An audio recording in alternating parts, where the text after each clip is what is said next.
Welcome to Group 8's podcast of whether it is morally permissible to help someone for selfish reasons. Today I'm joined with Marisol Jimenez, Cielo, Nieves, Maribel, Reyes, Bernice, Bulatao. and I'm Alec, Garcia. Marisol will give us a rundown of today's topic. Our question is it morally permissible to help someone for selfish reasons? In society, it's socially desirable to be kind and empathetic to individuals that you encounter. It's praised to commit acts of kindness towards others, no matter how big or small that act is. Our question of how morally permissible is it to help someone for selfish reasons is prevalent in everyday life because helping others feels rewarding to us. Moral issues arise from this when we seek to do good, yet for the benefit of ourselves, not for other people. If we are helping others for our own gratification, is it still selfish even if good is being done? And at what point does altruism become egotistical? So to answer this question, we need to define what is morally permissible, what is helping someone, and finally, we need to determine what is selfish. So when it comes to what is morally permissible, Gustafson 2020 defines it as it being morally permissible to X, whatever action, means roughly that X conforms with the moral law. Similarly, it's morally forbidden to do X. This means that X violates moral law. When it comes to helping someone, this is typically defined in philosophy as altruism, which means to help someone without any intent for selfishness, for any benefit of yourself. This is difficult when it comes to our question because we are specifically talking about helping someone in the respect with selfish interests. Finally, what is selfishness? Kraut says selfishness is used to apply to behavior that is motivated solely by the desire to benefit oneself. This can also be similar to maliciousness. This designates an even greater contrast. It applies to behavior that expresses a desire to harm others simply for the sake of harming them.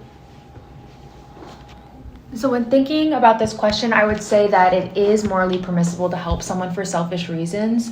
While yes, I believe that the intentions behind actions matter, at the end of the day, I see it as there's still good that's coming out of the interaction.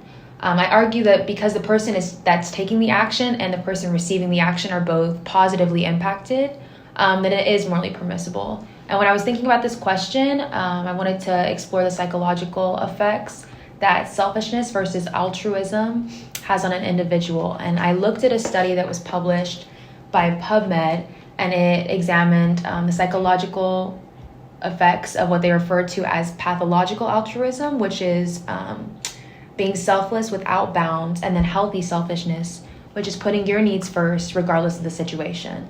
So in their conclusion, they stated that among the furthest effects displayed, it is interesting to note that healthy selflessness was substantially positively related to self-esteem, and pathological altruism was negatively related to both facets of self-esteem. So neither healthy selfishness nor pathological altruism were marked associated with pathological selfishness, and this suggested that healthy selfishness and pathological altruism are both independent from an exploitative form of selfishness. So this study kind of demonstrated that selfishness is not exploitative and pathological. It has positive effects on self-esteem, and if the actions that one is taking are beneficial to another, but are being done for a good feeling within oneself, I would argue that that's still morally permissible. No matter what actions you take, it's easy to gain something out of it. Almost all actions have some kind of benefit. For example, you can enlist into the military to protect your nation, and that is honorable. But you also receive many benefits such as housing, education, healthcare, and etc. An interview/article that I found was about a guy arguing against religious institutions helping others to be worthy of praise because of their basis for doing so is not merely a concern for their well-being. So say someone who is not religious and cares greatly about his wealth walks by a homeless man, he sees him struggling and then gives him a significant amount of money. This clearly hurts the man financially, and he sacrificed something for this man. Overall, he argued that if religious people help others merely to secure a place in heaven, this is selfish and therefore not worthy of praise. implying that real selflessness is what matters when determining if an action is noble. So if he didn't have religious beliefs and tried to build a relationship with God, would he have helped the homeless man? I also think it is morally permissible to help someone for selfish reason. According to an article published by Stanford, psychological egoism states that all human conduct is ultimately driven by self-interest and supported by common sense. We often seek to benefit others in addition to ourselves. For example, a motorist who stops to help someone who has broken down along the road, they might think that one day it just comes back to them as good karma. And overall, it suggests that we are all quite selfish, even those who we describe as selfless. And lastly, psychological egoism expresses that there is an explanation for every kind of action by relating them all to one fundamental motive, which is self-interest. Those are all very good points. I think we can sum up all of our perspectives into two different schools of thoughts. So there's the perspective of consequentialism. An action is judged based on its outcomes. So this is like the outcome is helping someone and you benefit from it, so it's a net positive, so it's a good thing, even if it's selfish. The other side of this is called deontological ethics. Deontological ethics focuses on the inherent nature of the action rather than its consequences. From this perspective, if the act of helping someone is done solely for selfish gain, it might not be considered morally permissible, as it could be seen as using the person as a means to an end.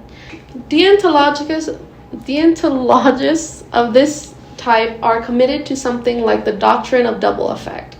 This is a long-established doctrine of Catholic theology. The doctrine, in its most familiar form, asserts that we are categorically forbidden to intend evils such as killing the innocent or torturing others, even though doing such acts would minimize the doing of similar acts by others, or even ourselves in the future. By contrast, if we only risk, cause, or predict that our acts will have consequences, making them acts of killing or of torture, then we might be able to justify the doing of such acts by killing, torturing, minimizing consequences of such actions. Whether such distinctions are plausible is standardly taken to measure the plausibility of an intention-focused version of the agent-centered version of deontology. However, it's important to note that these are just two sides of many different ethical frameworks, and personal interpretation can vary. Some people argue that all actions are ultimately motivated by self-interest. This is known as psychological egoism. If this is true, it would mean that all acts of helping others, even those that appear altruistic, are in some way selfish. Just like helping someone can benefit yourself because you feel good about it. Like you're happy to help the common good. In conclusion, the permissibility of helping someone for selfish reasons can depend on various factors, including the ethical framework one uses to evaluate the action, the intentions behind the action, and the consequences of the action. It's a nuanced issue with many perspectives in philosophical and ethical discussions. To put all this in a societal perspective, we're going to be looking at a study by Ryan W. Carson and Jimenez in their Journal of Experimental Social Psychology, showing the reputation gained from two different types of acts. The first act being those that are done with the motive to receive some sort of gain, and the second act being actions that were done with consequences behind them. In this study, consequence does not bear the same definitions as we would use the word in everyday life. Here, consequence just means, because I did X, X happened as a result. In this study, 420 participants were randomly chosen and were given different scenarios and actions committed by each example. The participants were given different scenarios and outcomes on materialistic gain, social gain, emotional gain, or other-oriented. Other-oriented was not explained in this study. Here is where motive and consequence comes into play. The participants were told from their example that the example was committing an action as either a motive to receive some sort of benefit or a consequence occurred due to their action. Here's an example given to the participants. Jane volunteered at the soup kitchen as a means to boost her reputation, a self-oriented motive. Now imagine Jane volunteered at the soup kitchen simply to help others, as an other-oriented motive, but boosted her reputation as a side effect of her action. Here is what the overall results found at the end of the study. As a consequence of action, those that received materialistic gain, social gain, emotional gain, and other-oriented were all seen as morally acceptable people and altruistic. On the other hand, when we look at how the participants rated the same scenarios, but rather told each example was doing it for the motive of materialistic gain, social gain, emotional gain, or other-oriented, we see that materialistic and social gain was voted as selfish and egoistic, whereas emotional gain and other-oriented were still seen as morally acceptable people and altruistic. What we conclude here is that people believe true altruism can involve benefiting both others and oneself, so long as one's motive is other-oriented.